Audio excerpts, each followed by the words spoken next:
Ollie here, and this is the 24th edition of Olly Ranks, where I'll be ranking season 24 of classic Doctor Who. So, after all the trials and tribulations of season 23, which resulted in Colin Baker ultimately getting showed the door, season 24 marks a new era for Doctor Who. Although this could have been done years beforehand, but it's always good to welcome a change. And season 24 is Sylvester McCoy's first season as the Doctor, the seventh Doctor. Bonnie Langford returns as Melanie Bush and departs at the end of the season, and she's replaced by Ace, an adventurous, daring, but troubled teenage girl played by Sophie Aldred. Season 24 still retains a four-story season comprising of an overall 14 episodes, which was introduced the previous year, and instead of the Saturday night time slots they were in, they were moved to Wednesday nights against Coronation Street, which ultimately hindered the ratings for Doctor Who, and I do believe that this pretty much set up the McCoy era for failure. So this era, especially season 24, is very different from the rest of the 1980s. Although this was done to try and get Doctor Who ahead of the times, but the BBC was still quite unsure about the future of the show, so at this point it was looking a bit inevitable that Doctor Who would probably get ultimately cancelled if we're on the BBC side. So after Eric Saywood left his post as script editor after a very heated dispute with John Nathan Turner, we have a new script editor with Andrew Cartmel. So this is also done to try and move Doctor Who into a new era, and by doing this, John Nathan Turner pretty much used the same approach as he did when he first became the producer by getting a lot of new writers to try and write for Doctor Who and bringing back an old writer for the first story, like he did with the season 18. He had David Fisher who wrote for some stories for Graham Williams in season 18, and then after that was completely different new writers. Well, yeah, Terrence Dicks there, but then for season 24, the only returning writer is Pippin Jane Baker. Andrew Cartmel, he came in with Doctor Who to try and put Doctor Who in a new direction. He wanted to bring mystery back to the Doctor, as he thought that the Doctor had become too demystified and felt that we knew too much about the Doctor. We don't actually see this plot pretty happening in this season, although we do get some little tidbits here and there in this season, but then it does actually start in the following season, and so he also wanted to try and get rid of the continuity that Doctor Who was very used to back in back in the 80s, and wanted to try and have Doctor Who not necessarily be completely separate from the other eras, but he wanted to try and at least use a lot less continuity and references from past stories. So it does pretty much make the Sylvester McCoy era another mini reboot of a sorts. And obviously 24 seasons in, I think you pretty much are familiar with this format. I'll be ranking these stories from my least favorite to my absolute favorite of the season, and I'll be explaining why. So in fourth place is Paradise Towers. In fact, it is my least favorite classic Who story because I felt as if the plot was just way too silly, and it was just they just went about it in the wrong way with just the terrible camp acting and everything. It tried to include elements of dark comedy, but at times I thought it was quite awkward and it was just forced at times. Even though there were some bits that I actually liked, such as the world building of Paradise Towers, the Red Kings, and other characters as well, such as the caretakers, the Rezzies, and everyone else. So you also liked how McCoy was able to find his footing compared to Terminal Ronnie, as he felt a little bit more confident as he was in that story. Although he was still very goofy here, but then because his other side hasn't really hatched yet, but it is foreshadowed when he actually tries to trick the deputy chief caretaker into escaping by using the rulebook, saying that the great architects can be allowed to escape at any time because they actually assumed that the Doctor was the great architect. So whilst they were reading the book, the Doctor was able to grab one of their passes and was trying to use some of them to find the right one to allow him to escape, which he actually did.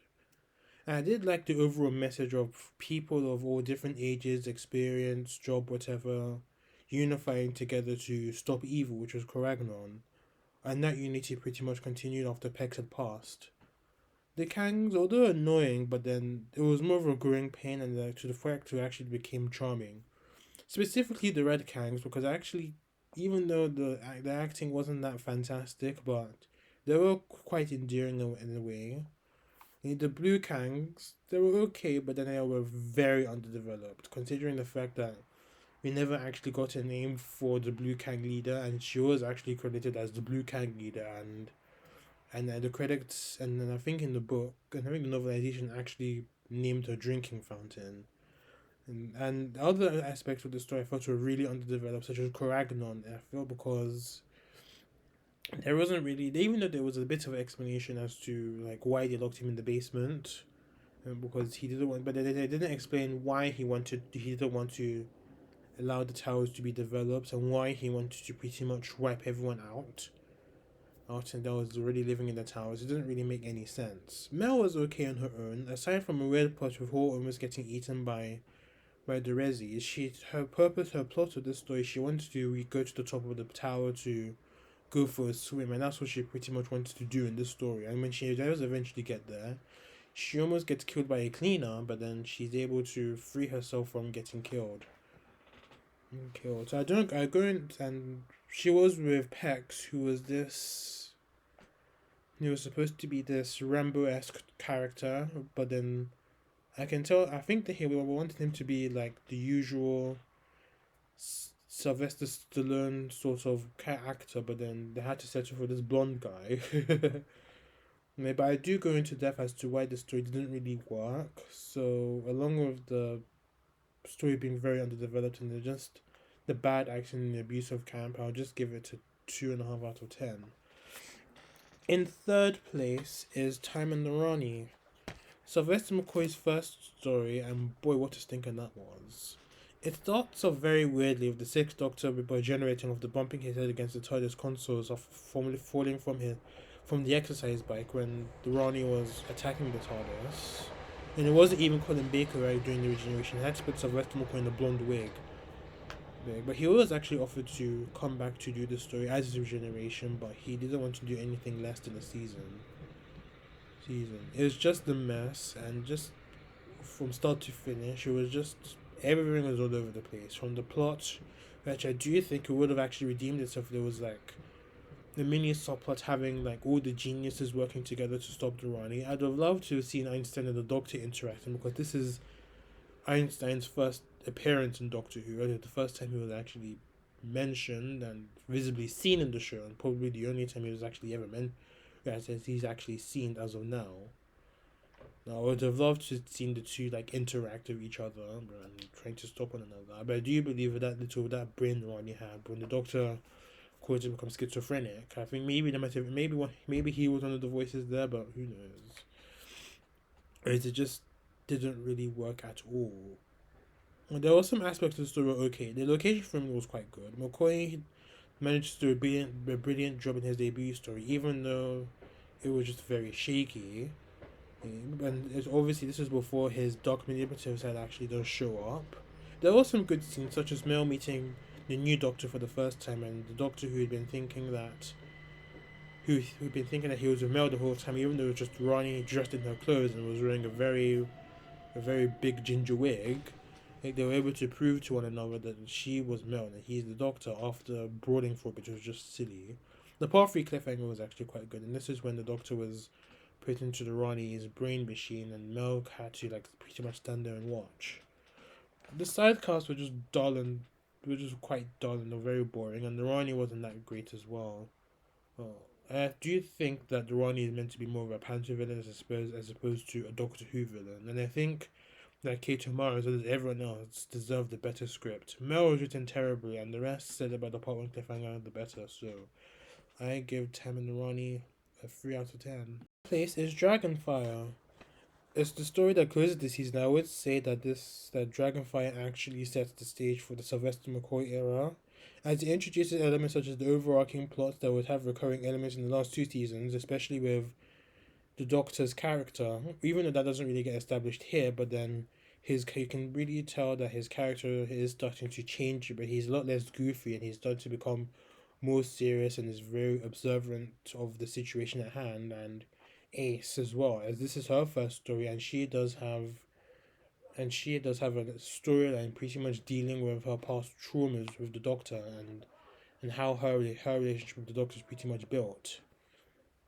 Uh, it's a pretty good story, and I like the setting of Svarsos and Ice World, and I liked the underground caves that were explored in the story. The plot was quite interesting, as it used the usual search for the special objects and make sure it doesn't fall into the hands of the bad guy storyline. I don't think this is something Doctor Who has done in quite some time, so it was interesting to see here. And it was quite interesting because it does use a lot of elements that was inspired by Hollywood movie, by some of the blockbuster movies in Hollywood, such as Raiders of the Lost Ark, which Kane dies by having his face melted off, and that's how the villain died in Raiders of the Lost Ark, and the place where the Doctor and Co found Dragonfire, which very much looked like the Fortress of Solitude. Mukoyo is actually very good here. He does actually use his, even though the Doctor's starting to become more serious here, but then some of his, you do see a little bit of his goofiness still there, but then it does pretty much show that he is able to do comedy and more of the serious aspects of the story as well. Although, even though the part one cliffhanger was quite weird, he actually does manage to salvage it with his comedic timing a bit. But as I said before, as I said in my review, there was a reason why he went over the cliff, because there was a dead end, and the Doctor pretty much had to use the umbrella to try and scale his way down the cliff without any equipment. But he ended up dangling over the edge with him hanging onto his umbrella. We do get introduced to Ace for the first time, and she does get a good introduction. We do have heavy glimpses of what her character would be like, and we're getting a lot of more Ace-centric stories and what her character really is like, whereas like her issues with villains and her issues growing up, or the trauma she faced and all that. But then here we definitely have a good introduction to Ace, how she has a nitron and explosives, how she was able to blow up an ice wall, and how she was able to use the nitron to threaten to blow up Kane and everyone else. So that was a very good good introduction scene for Ace. Well, not necessarily introduction scene, a good establishing moment for Ace. Who else? Oh yes, we have Kane. He was a very good villain. He was very cool as well. sorry for the puns. Sorry for the puns again, because Kane was the villain. He pretty much had to stay in extremely cold climates, and if he touched someone, he'll pretty much die. And at the same time, if he was exposed to the littlest bit of he'd end up getting killed. Tony Selby returned to Sablon Glitz for the last time, even though he wasn't actually meant to be in the story, because there was a character called Razorback, but then John Nathan Turner thought that Razorback was too similar to Sablon Glitz and thought, why not have the actual Sablon Glitz in this story instead of just some character. It would have been interesting to see what Razorback could have been like, but yeah. Mel also departs from the story, and she decides to leave the TARDIS to travel with Glitz to keep an eye on him, which is another hasty departure. But then, if you keep in mind of the theory that the Doctor might have hypnotized her to leave the TARDIS to travel with Glitz, or he would keep an eye on Ace and do his own work on her. It does kind of make sense. I do think the story was a bit uneven because of the pacing, and I think if this story had a fourth part, personally, I'd have removed one of the parts from Time in the Run and given it to Dragonfire. I think it would have eased things up a bit. But it is a sign that it is a very good story, and things are getting better with the Sylvester McCoy era. So I give Dragonfire an 8 out of 10. And in first place is Delta and the Bannerman. I know a lot of people would have put it as the least favourite story, but I would have put it as mine, because Delta and the Bannerman has a specific charm that really makes this story stand out compared to other stories in this season. But every time I do watch a story, I fall in love with it every time, and I would have actually given it a 10 out of 10 if I did this review a few years ago. But then, watching the other stories in this season, I noticed that some of the faults were there that I didn't really notice before, but I do admit that Delta and the Bannerman is a guilty pleasure of mine. The plot ideally shouldn't have worked because it was very wacky and it didn't really have anything to hold up. Didn't have anything to hold it up against, but the uniqueness actually does make it work in a way, because of the rock and roll aesthetic that the story had, which definitely made things very interesting, very fun to watch as well. And also, I think that what also helped the story was the dark turn that happened in part two, which was a sign of what Comet had envisioned for Doctor Who in other seasons. And the acting was very good, which actually does save the story. And I like how Mel was able to spend a good chunk of her time on her own without the Doctor, without any tramps or anything around. And she was helping the Navarinos escape from the holiday camp because the Bannermen were on their way. But then, unfortunately, she almost succeeds in getting them out to safety. But then, the Bannermen arrive just in the nick of time, and they end up blowing the box up with the Navarinos inside, which she unfortunately witnesses. And then she's knocked back. She's knocked out by the blast, and then as soon as she comes down, she's cornered by Gavrock, and she was able to convince Gavrock and the Bannerman briefly that the Delta was inside the boss, but then unfortunately, Delta, Billy, and the Doctor were driving past the holiday camp, which they witness, and she almost gets killed, and she's saved by Burton. And so it does show how gutsy and ballsy Mel was, but then unfortunately, the writers couldn't really find anything to pretty much find opportunities to exploit that as well. The sidecasts were very fun as well. I liked them all except for the CIA agents, Hulk and Weissmuller. They were funny characters, but I personally feel like they didn't really serve a purpose for the plot, and they were just there for convenience sake. I mean, they were looking for a satellite which actually collided with the space bus in the toll port, but then that plot is very much forgotten about for most of the story, anyways, and it actually does pretty much get remembered when the Doctor tells them that the satellite was literally like above the holiday camp. So that was just on the sign, anyways, and that's how they just mentioned and just went about their business. Ray stands out of all the sidecasts, and she was actually going to replace Mel at the end of the story, but she didn't at the end. And I liked how McCoy does well in the story, and this is the sort of story where he can actually do well in comparison to other Doctors, because most of the such as like handling some of the comedy elements and some of the lighter hearted elements with comedy and other aspects as well. Because as I said before, Sylvester McCoy is a comedy actor, so this is pretty much he got this in the bag. We had the story in the bag, I should say. But I think the force of the story pretty much comes from pretty much a lot of padding was used because I think it was very evident in part two and most of part three when they were just literally driving around the Welsh countryside in the motorbikes. Even though it was quite fun to see and a very whimsical score as well, but as I said, it was quite padding and it was obviously done to try and lengthen out the story a bit, which is why I do say that the story couldn't have actually worked. But if it wasn't for the 50s theme, it would have actually flopped. So I'd give this story an 8 out of 10 as well. So to conclude this video, I would have to unfortunately say that season 24 is up for contendership to be one of the worst seasons of Classic Doctor Who ever. The reason is that this story was very pantomime. It was literally bordering on becoming a cartoon. Most of the plot of the story, for the exception of Dragonfly, were all very uneven, but then they all almost didn't work. Delta and the Bannerman included, but then its execution actually did save the plot from save the story from being a completely rubbish one. I see why most people don't like it, but I personally like the story.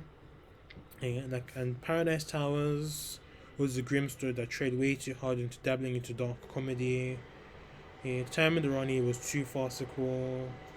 Oh, but yeah. But I do think that the change in tone of Dragonfly actually does help this story a bit. But does help boost the season up a bit with and Delta as well. But Dragonfly really does a lot of the heavy lifting. But it does kind of fall flat because it was rushed as well. But with that being said, even though the change of tone was welcome to see, but the tone change was just quite weird because if you compare Delta and the Band, not Delta and the Bandman, Tam and the Rani to Dragonfly, obviously Tam and the Rani is very comedic and very farcical compared to Dragonfly, which is very heavily plot driven and has some dark elements as well. It's just very like this seem a bit inconsistent.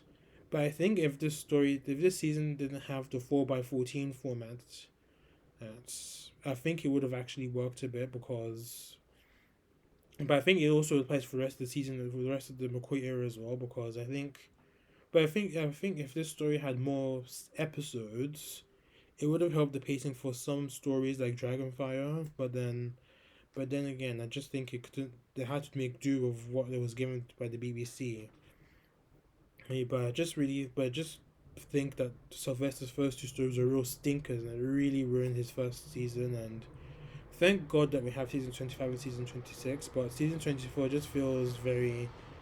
It feels as if they're just trying. It was them trying to find their feet with Andrew Cartmel, but it felt as if they were trying too long to trying to find their feet until we get to Dragonfire, even the following season as well. But yeah, it really ruined the season. So I give season 24 a D. So after this, I'll be jumping into season 25, Sylvester McCoy's second season. It's also the 25th anniversary of Doctor Who as well, starting off with Remembrance of the Daleks. A story that truly marked the start of the Sylvester McCoy era. So thanks for watching. Please let me know your thoughts on season 24. Subscribe to this channel if you've ever done so already. And follow me on my social media platforms below. Until then, see you later.